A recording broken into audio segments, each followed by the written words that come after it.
और अब एक नए दांव की बात करते हैं। यह है 2024 का चुनाव और इसलिए यूसीसी वाला दांव। इससे जुड़ी एक जानकारी आपके सामने। 2024 का सियासी पारा हाई है, सभी पार्टियों ने अपनी पूरी ताकत झोंक रखी है, लेकिन इसी बीच यूनिफॉर्म सिविल कोड का जिन्न एक बार फिर सामने आ गया है। उत्तराखंड के पुष्कर सिंह धामी सरकार ने विधानसभा में इसका ड्राफ्ट पेश किया, जिसे एक और बीजेपी को ऐतिहासिक कदम इसे बीजेपी बता रही है, तो दूसरी तरफ विपक्ष इस पर चर्चा की बात कर रहा है, साथ ही इसे लोगों वाला फैसला करार दे रहा है। लेकिन यह बात भी साफ है कि यूनिफॉर्म सिविल कोड को लागू करने की मांग संविधान के निर्माण के बाद से ही लगातार उठती रही है, और यह भी सच है कि हर बार इसका विरोध भी देखने को मिला है। हर बार विरोध हुआ, लेकिन यह मुद्दा बना रहा। यूसीसी के हिमायती यह मानते हैं कि संविधान में नागरिकों को कुछ मूलभूत अधिकार दिए गए हैं, यूसीसी को लागू न करना सीधा सीधा इसका हनन है। जबकि विरोधियों का अक्सर यह तर्क होता है कि ऐसा करना हमारे मूल धार्मिक अधिकारों के विरुद्ध होगा। और ऐसे में आज हम आपको इसी का विश्लेषण दिखाएंगे, समझाएंगे, कोशिश करेंगे समझाने की कि यूसीसी के क्या फायदे हैं, क्या नुकसान है, क्या यूसीसी लागू करना भारतीय व्यवस्था में बहुत बड़ी चुनौती तो नहीं। आखिर यूनिफॉर्म सिविल कोड की पूरी एबीसी क्या कहती है, देखिए।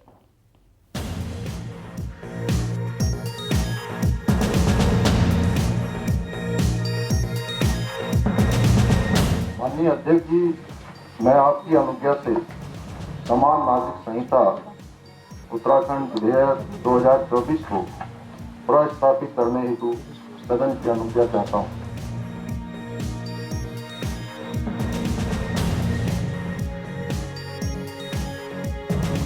यूनिफॉर्म सिविल कोड तो भारत की कोई भी महिला जो है वो इसका स्वागत ही करेगी। देश को इस एक कानून की जरूरत इसलिए है क्योंकि एक रिलीजियस न्यूट्रल कानून है जिसके अंदर किसी भी धर्म का नाम ना हो। उत्तराखंड की सरकार पूरी तरह से कानून व्यवस्था से लेकर के महिला सुरक्षा से लेकर हर मुद्दे पर विफल हो चुकी है, तो पुष्कर धामी जी के पास और कोई तरीका बचा नहीं है लोकसभा चुनाव में जाने के लिए। यूसीसी का प्रोपेगेंडा खड़ा करना ये कुछ नहीं है, ये देश को डिस्ट्रैक्ट करने के तरीके हैं और इसमें वो बिल्कुल विफल होंगे। उनका मकसद सिर्फ वोट बैंक का पॉलिटिक्स है। इस बिल को वैसे ही कचरे के डिब्बे में डाल देना चाहिए। राज्य अपने नागरिकों के लिए भारत के पूरे क्षेत्र में एक समान नागरिक संहिता प्रदान करने का प्रयास करेगा। भारतीय संविधान के अनुच्छेद 44 में लिखी इस पंक्ति को आधार बनाकर बीजेपी पिछले कई दशकों से देश में यूनिफॉर्म सिविल कोड लाने की वकालत करती रही, मगर बहुत चालाकी से इस बात को छिपा ले जाती गई कि ये दरअसल संविधान के उससे नीति निर्देशक तत्व का हिस्सा है जो एक आदर्श राज्य की परिकल्पना पर आधारित है।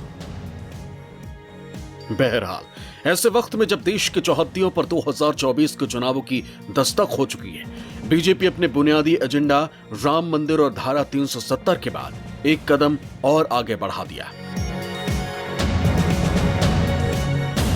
उत्तराखंड के विधानसभा में ऐतिहासिक यूनिफॉर्म सिविल कोड बिल को पेश कर दिया गया। सीएम पुष्कर सिंह धामी ने समान नागरिक संहिता कानून यानी यूसीसी का ड्राफ्ट पेश किया। इस दौरान सदन में विधायकों ने जय श्री राम और वंदे मातरम के नारे लगाए।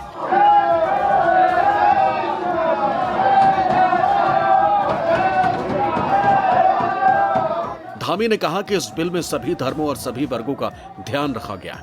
माननीय अध्यक्ष जी, मैं आपकी अनुज्ञा से समान नागरिक संहिता उत्तराखंड विधेयक 2024 को प्रस्तावित करने हेतु सदन की अनुज्ञा चाहता हूँ। बिल पेश करने से पहले मुख्यमंत्री धामी ने कहा कि जिस वक्त का लंबे समय से इंतजार था वो पल आ गया है। न केवल प्रदेश के 1.25 करोड़ जनता बल्कि पूरे देश की निगाहें उत्तराखंड की ओर बनी हुई। ये कानून महिला उत्थान को मजबूत करने का कदम है जिसमें हर समुदाय, हर वर्ग, हर धर्म के बारे में विचार किया गया है।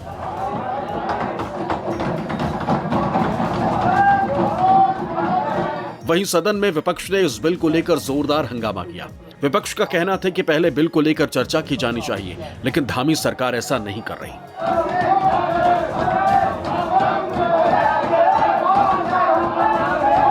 वहीं बीजेपी का साफ कहना है कि ये एक ऐतिहासिक फैसला है और इससे महिलाओं के उत्थान, उनके भविष्य, साथ ही सभी धर्मों के महिलाओं को समान अधिकार दिलाने का एक आईन है। सारे महिलाओं के लिए बहुत ही अच्छा है, बहुत ही nice good news for them कि सबका बेनिफिट होगा इसमें।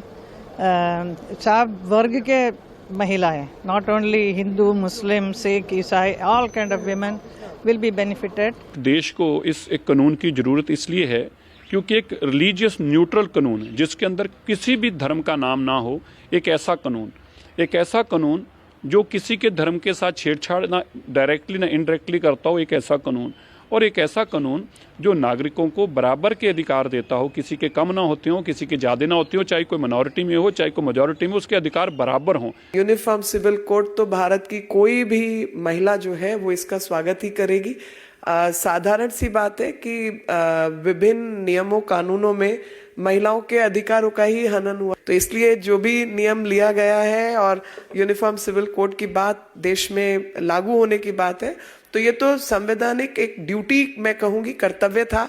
उधर कांग्रेस और विपक्षी दलों का कहना है कि ये बीजेपी का चुनावी पैंतरा है जिसे 2024 के ठीक चुनाव से पहले लाया गया है ताकि लोगों का ध्यान बेरोजगारी, महंगाई, महिलाओं के खिलाफ बढ़ते अपराध से हट जाए। ये विचलित करने के तरीके 10 साल मोदी सरकार के शासनकाल के बाद, उत्तराखंड के दूसरे टर्म के बाद ऐसा क्यों है कि चुनाव के पहले ये सारे चीज़ें करनी है? ऐसा इसलिए है क्योंकि अगर ये वो नहीं करेंगे तो आप इसी पर सवालों में कैसे उलझे रहिएगा? आप कब बेरोजगारी पर, महंगाई पर, आर्थिक असमानता पर, महिलाओं के खिलाफ बढ़ते अपराध पर आप कब बातें करिएगा? अगर ये नहीं करेंगे तो कैसे आपको और बाकी देश को उलझाए रखेंगे? ये कुछ नहीं है, ये देश को डिस्ट्रैक्ट करने के तरीके हैं और इसमें वो बिल्कुल विफल होंगे। उत्तराखंड की सरकार पूरी तरह से कानून व्यवस्था से लेकर के महिला सुरक्षा से लेकर हर मुद्दे पर विफल हो चुकी है। तो पुष्कर धामी जी के पास और कोई तरीका बचा नहीं है लोकसभा चुनाव में जाने के लिए। यूसीसी का प्रोपेगेंडा खड़ा करना, इस देश में अलग अलग रंग के फूल हैं, अलग अलग रंग के फूलों की महत्ता है।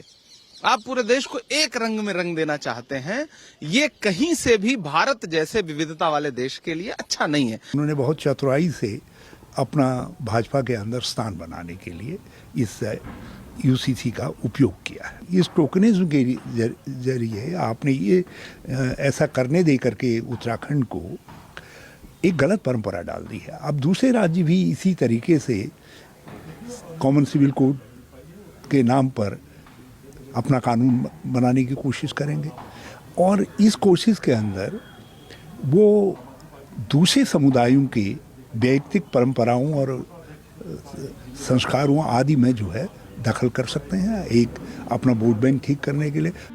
उत्तराखंड यूनिफॉर्म सिविल कोड में शादी, तलाक और उत्तराधिकार पर विशेष जोर दिया गया है। ऐसे में ये जानना और समझना जरूरी हो जाता है कि यूनिफॉर्म सिविल कोड यानी यूसीसी है क्या और उत्तराखंड सरकार के यूसीसी ड्राफ्ट में क्या है।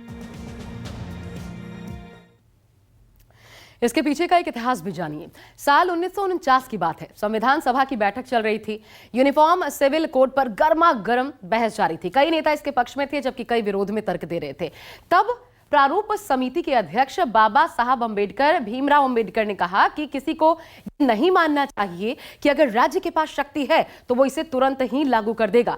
मुझे लगता है कि ऐसा करने वाली कोई पागल सरकार ही होगी, ये उनके शब्द थे। बहरहाल वक्त बदल चुका है और करीब 71 साल बाद आज की सरकार के मुखिया की पहल पर देश भर में यूनिफॉर्म सिविल कोड पर एक नए सिरे से बहस भी शुरू हो गई है।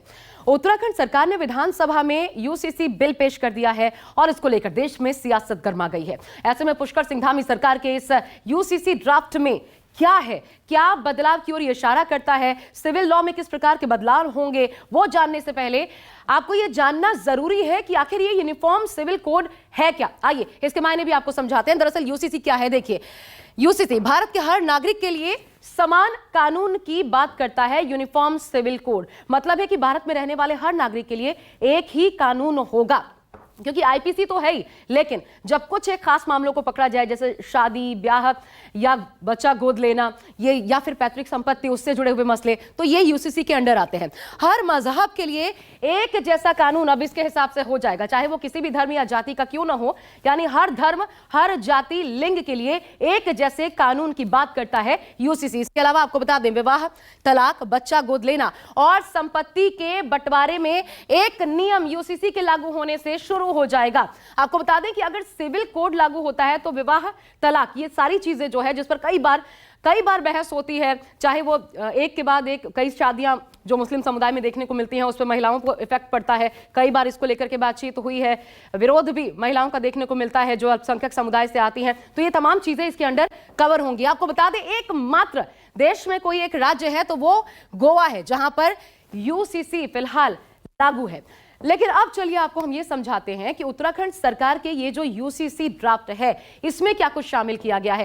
क्या, क्योंकि एक लंबे अरसे तक जस्टिस रंजना देसाई जो हैं उन्होंने इसको लेकर के बैठकें की है, उसके बाद बातचीत हुई है, विमर्श किया गया है, तब जाकर के ये ड्राफ्ट तैयार हुआ है। तो क्या है इसके अंदर, देखिए, बहुविवाह प्रथा पर पूरी तरीके से रोक लग जाएगी। महिलाओं को ध्यान में रखते हुए सबसे अहम, सबसे बड़ा फैसला है ये। इसके अलावा देखिए, लड़कियों की शादी की उम्र 21 साल हो जाएगी, जो पहले 18 साल थी, बदलाव 3 साल आगे बढ़ जाएगी, 21 साल हो जाएगी। इसके अलावा शादी का रजिस्ट्रेशन कराना जरूरी होगा। शादी हो जाती है लेकिन कई बार रजिस्ट्रेशन नहीं होता, तो वो अनिवार्य कर दिया गया है इस कानून के तहत। इसके अलावा आपको एक और इंपॉर्टेंट थिंग बता दें, लिव इन रिलेशनशिप का रजिस्ट्रेशन भी जरूरी होगा।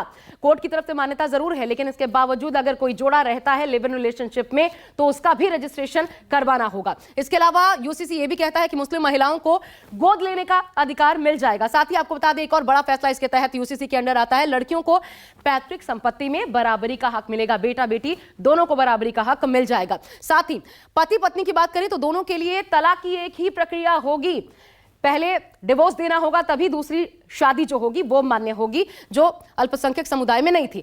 लेकिन एक चीज जो कि विवाद का कारण बन रही है वो ये कि आदिवासियों को यूसीसी के दायरे से बाहर रखा गया है। आपको ये भी बता दें हम कि उत्तराखंड में आदिवासियों की जो आबादी है करीब 4% है, लेकिन इन्हें दूर रखा गया है यूनिफॉर्म सिविल कोड से, और इसी पर विपक्ष ने आपत्ति उठाई है। उत्तराखंड विधानसभा में पेश हुए इस बिल ने एक नई बहस छेड़ दी। कुछ इसे ऐतिहासिक फैसला बता रहे हैं, तो कोई कह रहा है कि अगर कानून सभी के लिए है तो फिर आदिवासियों को इससे बाहर क्यों रखा गया। आदिवासी एंड दलित्स को एग्जेम्प्ट किया, मतलब अगर आदिवासी और दलित्स को इस एक्ट और इस जो कानून है इसके दायरा में नहीं ला जा सकते तो यूसीसी कैसे होते हैं, यूनिवर्सलाइजेशन कैसे हो सकते हैं। Muslims, Christians, Buddhist, Jains and Sikhs अल्पसंख्यकों के खिलाफ उन लोगों ने एक दबाव पैदा करने के लिए कानून ला रहे हैं, और उनका मकसद साफ नहीं है। उनका मकसद सिर्फ वोट बैंक का पॉलिटिक्स है। हमारे हिंदुस्तान की तहजीब यही है, हजारों रंग, हजारों मजहब के लोग रहते हैं, हजारों कल्चर होता है, हर गली में रोजाना कोई ना कोई पूजा, कोई इबादत होती रहती है। ये हमारी खूबसूरती है, और ये सब कुछ है। अगर देश में यूनिफॉर्म सिविल कोड लागू होता है तो इसका सीधा सीधा मतलब होगा शादी, तलाक, जमीन जायदाद के हिस्से और गोद लेने में सभी धर्मों के लिए एक ही कानून लागू करना। समान नागरिक संहिता लागू करना भाजपा के चुनावी घोषणा पत्र का हिस्सा रहा है। बीजेपी ने हाल ही में कर्नाटक विधानसभा चुनाव से पहले समान नागरिक संहिता का वादा किया था, लेकिन वो वहां चुनाव हार गई। उधर तत्कालीन कानून मंत्री किरेन रिजिजू ने दिसंबर 2022 में राज्यसभा में लिखित जवाब में कहा था कि समान नागरिक संहिता को सुरक्षित करने के प्रयास में राज्यों को उत्तराधिकार, विवाह और तलाक जैसे मुद्दों को तय करने वाले व्यक्तिगत कानून बनाने का अधिकार दिया गया है। ऐसे में सवाल यह है कि यूसीसी से क्या मिलेगा।